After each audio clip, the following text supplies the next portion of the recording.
Hello friends, आपके जो भी डाउट्स है वो कमेंट्स में लिखिए। आपके सारे डाउट्स 7 आवर्स के अंदर सॉल्व कर दिए जाएंगे। अगर आप इस वीडियो की नोट्स चाहते हो तो टेलीग्राम की लिंक नीचे डिस्क्रिप्शन से मिल जाएगी। ओके, नेक्स्ट क्वेश्चन में the storage battery of a car has an EMF of 12 volt. If the internal resistance of the battery is 0.4 ohm, what is the maximum current that can be drawn from the battery. तो जैसे कि यहाँ पर दिखाया है कि एक car battery है जिसका जो वोल्ट है वो 12 वोल्ट है और उसका खुद का एक इंटरनल रेजिस्टेंस है 0.4 वोल्ट। तो यहाँ पर जो करंट फ्लो होने वाला है सर्किट में से वो हमें फाइंड करना है। तो total current from the circuit, that formula I is equal to total EMF upon total resistance R plus R, क्योंकि यहाँ पर एक्सटर्नल रेजिस्टेंस भी कनेक्टेड है।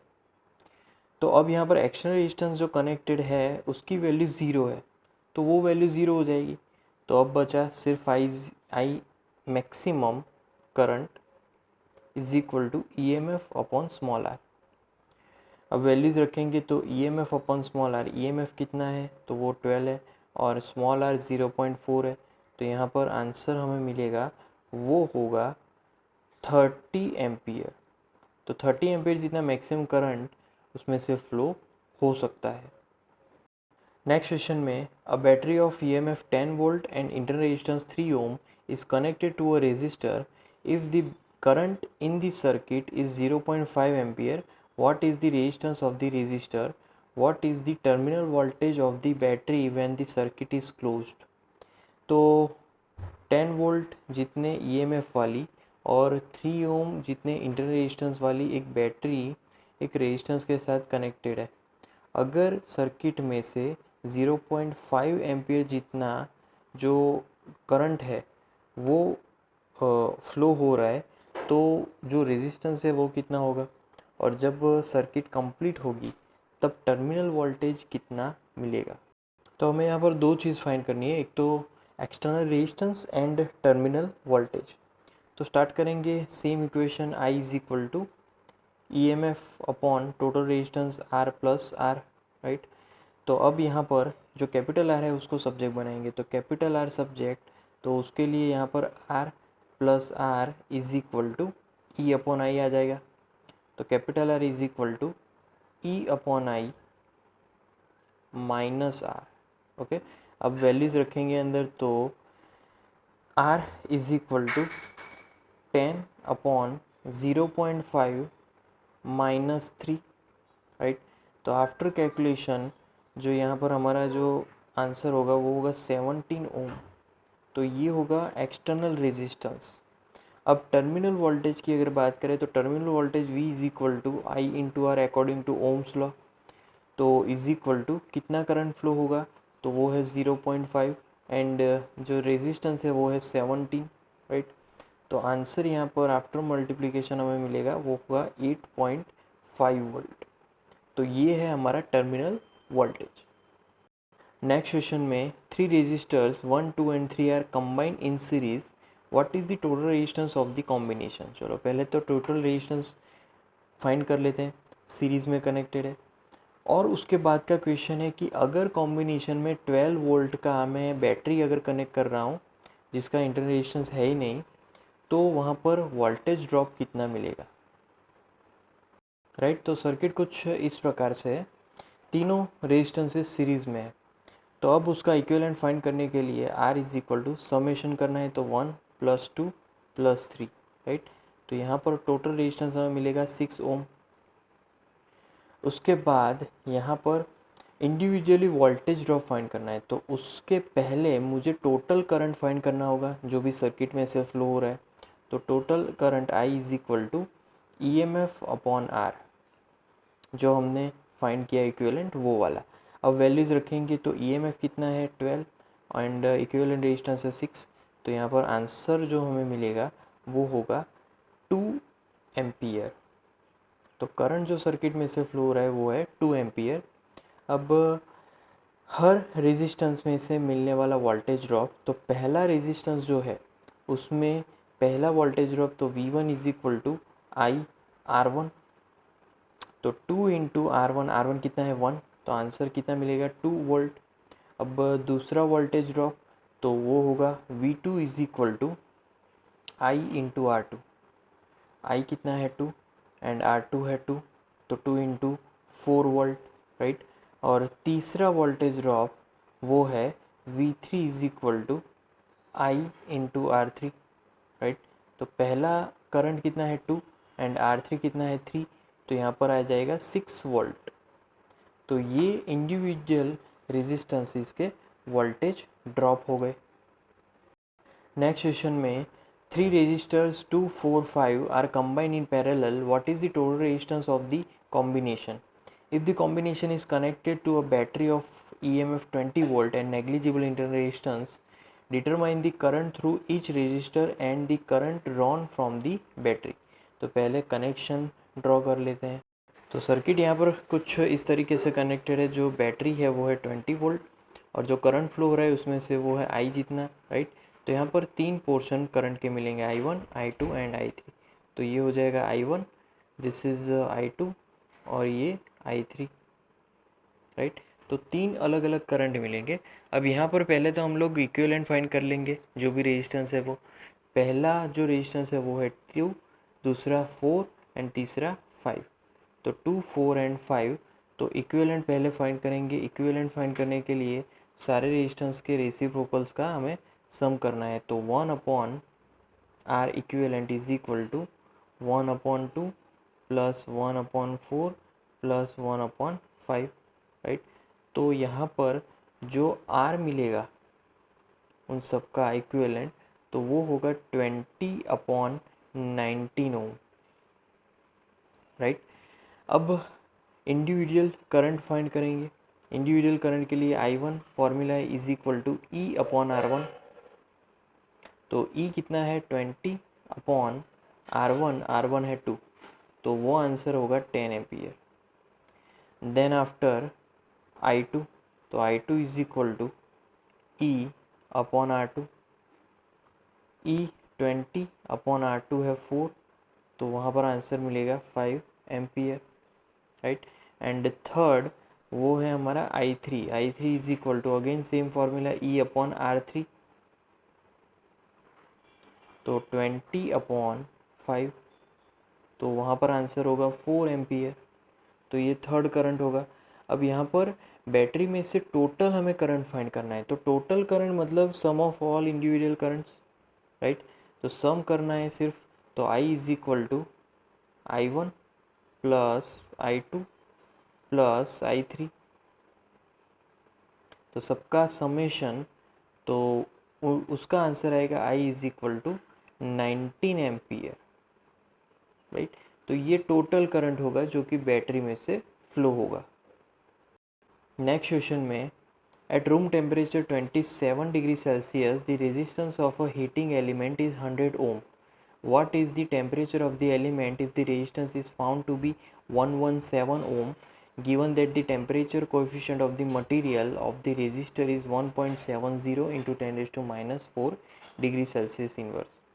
तो यहाँ पर बेसिकली क्वेश्चन में रूम टेम्परेचर पे एक ऑब्जेक्ट का रेजिस्टेंस दिया गया है। अब अगर रेजिस्टेंस 117 ओम है तो फिर क्या टेम्परेचर होगा वो, और कोएफिशिएंट दिया गया है। तो सिंपल एक टेम्परेचर डिपेंडेंट रेजिस्टेंस की फॉर्मूला यहाँ पर लिखनी है, और वो R theta is equal to RO bracket 1 plus alpha into theta minus 0। Theta मतलब कि वो वाला टेम्परेचर, और 0 भी टेम्परेचर है, राइट, बट वो रेफरेंस लिया है हमने। दूसरी इक्वेशन हम लोग लिख सकते हैं यहाँ पर, ये 0 टेम्परेचर पे। अब दूसरी इक्वेशन वो होगी एज ए रेफरेंस हमें लेना है रूम टेम्परेचर। तो यहाँ पर आ जाएगा R27 bracket 1 plus alpha theta minus 27, right. अब वैल्यूज़ अंदर रखेंगे। तो पहले है आर थीटा की वैल्यू हमें पता है 117 इज इक्वल टू R27, उसकी वैल्यू है R100 bracket 1 plus alpha, alpha कितना है 1.7 into 10 raise to minus 4, right, bracket theta minus 27, bracket complete, right. तो यहाँ पर इसका सिंप्लीफाई करें तो 117 अपॉन 100 वो हो जाएगा 0.117, right. 0.117 is equal to as it is 1 plus 1.7 into 10⁻⁻⁴, right, into theta minus 27। भाई यहाँ पर गलती से मैंने 0.117 लिख लिया, एक्चुअली दैट इज़ 11.7, राइट। तो 1.17 आएगा, एक्चुअली 1.17। ओके, अब इस 1 को हम लोग लेफ्ट हैंड साइड ले जाएंगे तो 1.17 माइनस 1 करेंगे, राइट। तो वहाँ पर आ जाएगा 0.17, तो 0.17 और फिर 0.17 is equal to 1.7 into 10⁻⁴ into theta minus क्या होगा 27, राइट। अब 0.17 अपॉन दिस वैल्यू, तो वहाँ पर 0.17 upon 1.7 into 10⁻⁴ is equal to theta minus 27, right. अब थीटा को सब्जेक्ट बनाएंगे यहाँ पर, तो थीटा को सब्जेक्ट बनाएंगे तो वहाँ पर after multiplication, after calculation theta is equal to यहाँ पर आएगा 1027 डिग्री सेल्सियस। ये पूरी कैलकुलेशन के बाद ये हमारा आंसर होगा। नेक्स्ट क्वेश्चन में, negligibly small current is pass through a wire of length 15 metre and uniform cross section 6 into 10⁻⁷ metre square and its resistance is measured to be 5 ohm. What is the resistivity of the material at the temperature of the experiment? तो यहाँ पर basically एक wire की length दी गई है, उसका cross section area दी गया है, रेजिस्टेंस भी दिया गया है, उसकी सिर्फ रेजिस्टिविटी फाइंड करनी है, सिंपल। तो फॉर्मूला है R is equal to ρL/A, simple. अब इसमें से रेजिस्टिविटी फाइंड करनी है, उसको सब्जेक्ट बना दो, तो रो इज इक्वल टू RA/L। अब सारी वैल्यूज़ लिख लेते हैं, तो इज इक्वल टू रेजिस्टेंस कितना है, तो वो है 5, area cross section area 6 into 10⁻⁷ and length of the wire वो है 15, राइट। अब उसको कैलकुलेट करेंगे तो कैलकुलेशन में उसका आंसर मिलेगा 2 इंटू 10⁻⁷ ओम इंटू मीटर, ये मिली हमें रेजिस्टिविटी। नेक्स्ट क्वेश्चन में, a silver wire has a resistance of 2.1 ohm at 27.5 degree Celsius and a resistance of 2.7 ohm at 100 degrees Celsius. Determine the temperature coefficient of resistivity of silver. Okay, so to find temperature coefficient, that main formula is R2 is equal to R1 bracket 1 plus alpha T2 minus T1, right.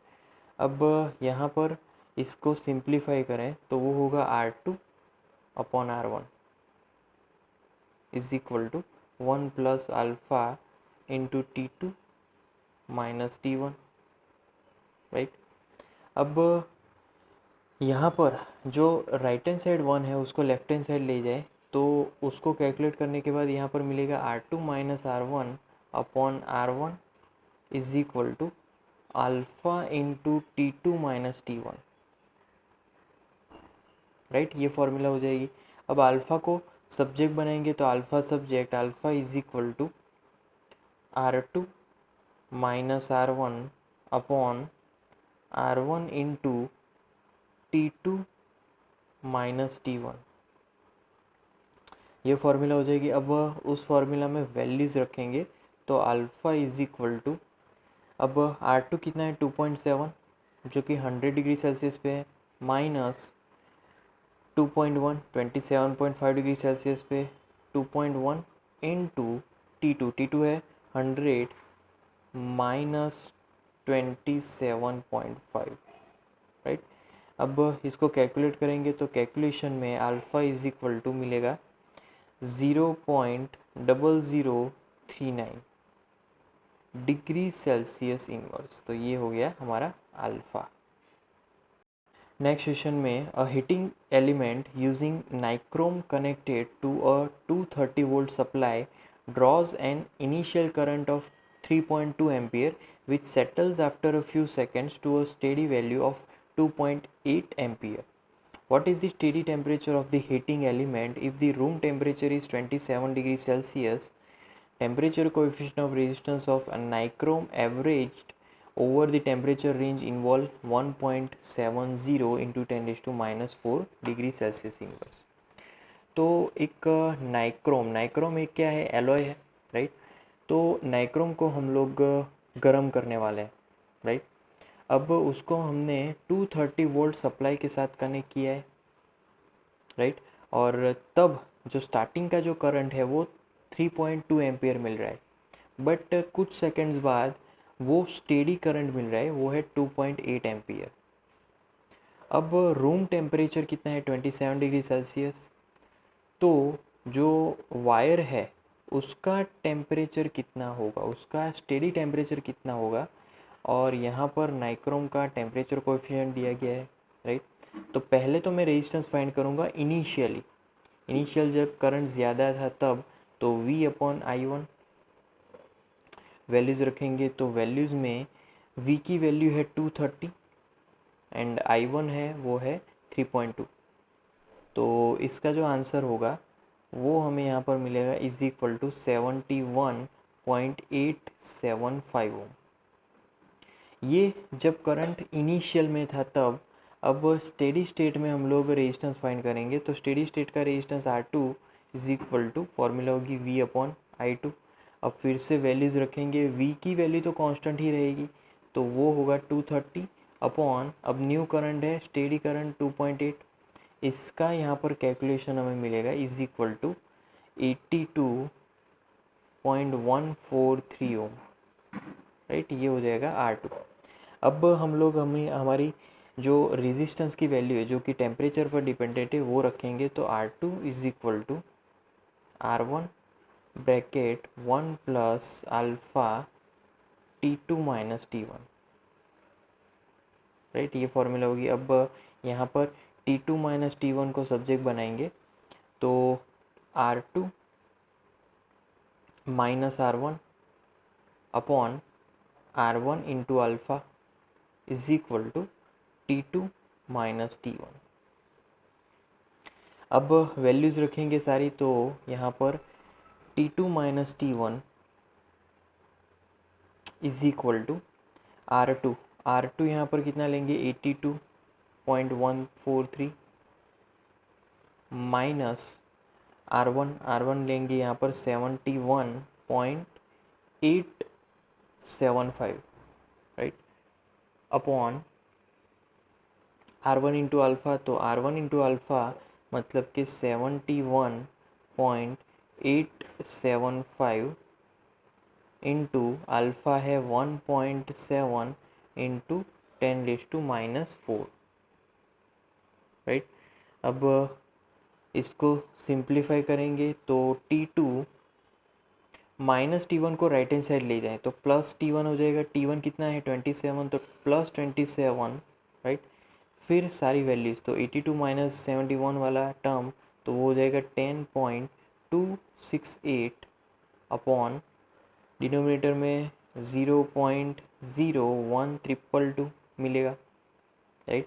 और simplify करेंगे तो T2 की value यहाँ पर मिलेगी is equal to 27 plus 840.26, और फिर इसका समेशन वो हमें मिलेगा T2 इज इक्वल टू